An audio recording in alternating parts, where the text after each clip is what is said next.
नमः शिवाय दोस्तों, स्वागत है आपका फिर से एक बार हमारे चैनल वर्ल्ड ऑफ हैप्पीनेस में। आज हम बात करेंगे मंत्रा जाप के बारे में। आपको जैसे कि पता है कि सनातन काल से ही हमारे देश में जो है मंत्र जाप एक बहुत बड़ी विद्या कही गई है और हर तरह हर वर्ग के लोग जो हैं, हर धर्म के लोग कुछ ना कुछ मंत्र जाप करते रहते हैं। हर देवी देवताओं के अलग अलग मंत्र होते हैं, अलग अलग मंत्रों की ऊर्जाएं होती हैं। तो आज हम वही बात कर रहे हैं कि एक मंत्र सिद्ध कैसे होता है और मंत्र को जाप करने का तरीका क्या होता है। पहली बात है, मंत्र होता क्यों है, मंत्र का कारण क्या है, मंत्र जाप कर क्यों रहे हैं और किस देवता का मंत्र कर रहे हैं और क्यों कर रहे हैं। सबसे पहले उसको समझते हैं। मान लो आज मैं बात करता हूं एक मंत्र की, ओम नमः शिवाय, जो कि पंचाक्षरी मंत्र है और बहुत ही पावरफुल मंत्र है। इस मंत्र में सबसे पहला शब्द है ओम। अब ओम एक ऐसा शब्द है जो कि आपके अंदर गहराई में बहुत सारे चक्रों से संबंधित है।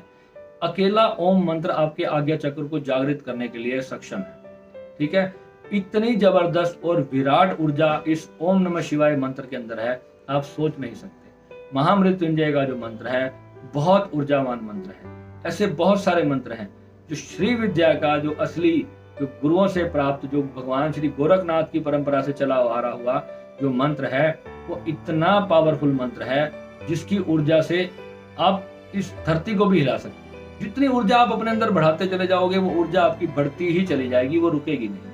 आप पूरे संसार को हील कर सकते हो, इतना पावरफुल वो मंत्र है।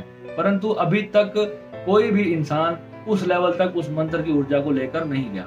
पर जिस लेवल तक जिसकी ऊर्जा गई है वो उसको जानता है कि ये ऊर्जा कितनी पावरफुल है और ये क्या क्या जीवन में चीजें क्रिएट करवा देती है। ठीक है, तो हम जो अपनी साधना में तो ये सब करवाते ही हैं।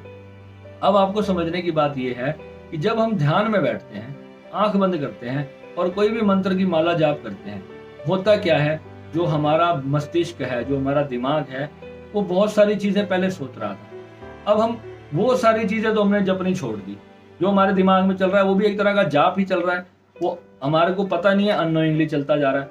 अब हम क्या कर रहे हैं, वो सारी चीजों से अपना ध्यान हटा करके अपने भीतर ध्यान लगा करके एक मंत्र को पकड़ लेते हैं, एक शब्द को पकड़ लेते हैं और उसको कंटिन्यू रिपीट करते हैं।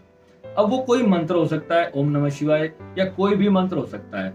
अब आप जब एक सिंगल वर्ड को रिपीटेटिव अपने अंदर दोहराते हैं तो क्या होता है, आपका मस्तिष्क एक तंद्रा पकड़ने लग जाता है, आपको नींद आने लग जाती है, मन आपका बोर हो जाता है उससे कि बार बार मैं कई महीनों से यही जाप किए जा रहा हूँ। जब मन आपका बोर होना शुरू होता है तो मन कहता है कि मैं सो जाऊं, मन कहता है कि मैं अब मिट जाऊं, मेरे से बर्दाश्त नहीं हो रही है इरिटेशन।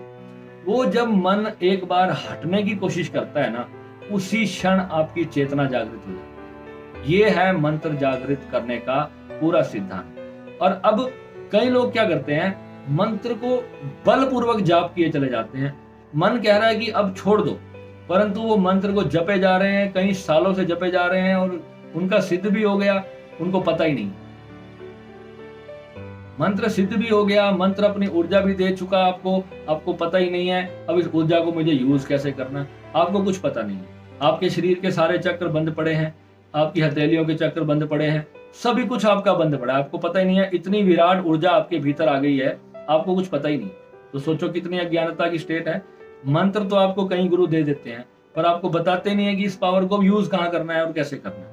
और इसको, पहली बात है, कितनी ऊर्जा मुझे चाहिए किस कार्य के लिए, उस पर्टिकुलर उस कार्य के लिए ही कोई मंत्र जाप किया जाता है। ऐसे ही बिना मतलब खाली बैठे बैठे आपको मंत्र जाप नहीं करना होता। आपको ऊर्जा प्राप्त करने के लिए बिना मंत्र के भी ऊर्जा प्राप्त होती है, पर आप उस ऊर्जा को झेलने के लिए पहले सक्षम हो या नहीं। सबसे बड़ी चीज ये है कि उस मंत्र की ऊर्जा को आप झेलने के लिए पूरी तरह से तैयार होने चाहिए। ऐसे ऐसे दिव्य मंत्र हैं, इतनी ऊर्जा क्रिएट करते हैं। ये शब्द हैं, ये छोटे छोटे शब्द है ना, जैसे माँ बगलामुखी का जो मंत्र है, बहुत ही पावरफुल हाई वोल्टेज की ऊर्जा आपको देता है।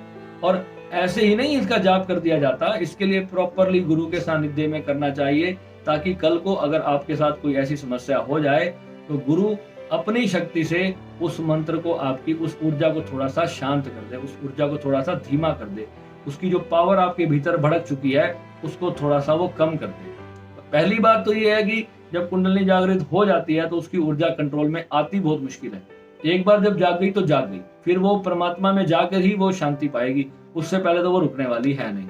पर फिर भी ऐसी बहुत सारी पद्धतियां हमारे गुरुदेव ने हमें दी है जिससे कि आप उस ऊर्जा को शांत कर सकते हैं और अपने मन को बैलेंस कर सकते हैं, यानी कि तनावों से मुक्ति पा सकते हैं। तो इसलिए दोस्तों, ये YouTube पर देख के किसी ने आपको कह दिया ये मंत्र और लड़की आपके जाल में फंस जाएगी, आपको 2 मिनट में फोन करेगी, आपको 10 मिनट में, ये बेवकूफों के वीडियो देखना बंद करो। ऐसे ऐसे बहुत सारे वीडियो YouTube पे पड़े हैं और इस तरीके के लोगों से बड़ा सावधान रहो। मंत्र को समझो, मंत्र की ऊर्जा कैसे कार्य करती है उसको समझो। जब तक वो सारे विज्ञान नहीं सीखोगे जीवन में कुछ भी प्राप्त नहीं कर पाओगे। और अंत में तो सारे मंत्र छोड़कर उस एक महामंत्र में हमें लीन होना है, यानी कि उस भगवान भोलेनाथ के निर्वाण शून्य स्वरूप में हमें लीन होना है। और वहां जब हम पहुंच गए तो फिर हमें कुछ भी नहीं चाहिए, अपने मूल स्वरूप को हमने जान लिया, दैट्स इट, बात खत्म हो जाती है वहां। तो आशा है आज आपने मंत्र जाप के बारे में समझा, कैसे इसकी ऊर्जा को संभाला जाता है और किस तरीके से जो है मंत्र हमें ऊर्जा प्रदान करते हैं, और मंत्र जाप किस तरीके से करना चाहिए।